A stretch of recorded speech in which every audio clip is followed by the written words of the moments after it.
everyone, welcome to our blog. Today, we're dividing into the exciting world of multimedia and ICT. Two powerful tools that shape how we learn, communicate, and live in today's digital age. And let's explore how this technology make our lives more connected and creative. What is multimedia? Multimedia is simply means combining a text, image, audio, video, and animation to share information in a more engaging and interactive way. Example, when teachers use a PowerPoint presentation or educational videos, that's the multimedia action. Let's talk about ICT, or Information and Communication Technology. ICT covers all the tools and systems we use to communicate digitally, like the internet, social media, online learning platforms, and even video conference apps such as Zoom and Google Meet. ICT makes distance learning and global communicates possible.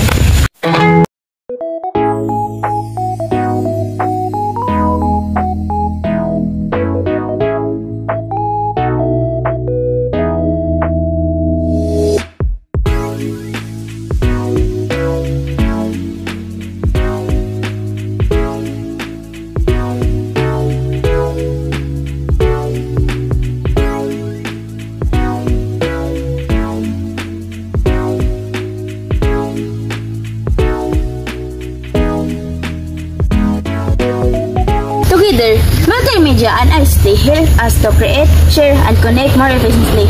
They don't just make the learning more fun, they make it meaningfully and accessible to anyone. Conclusion, multimedia and ICT are more than just tools.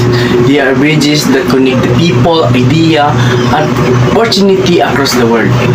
As a future professional, let's use them responsibly and creatively to inspire and educate others.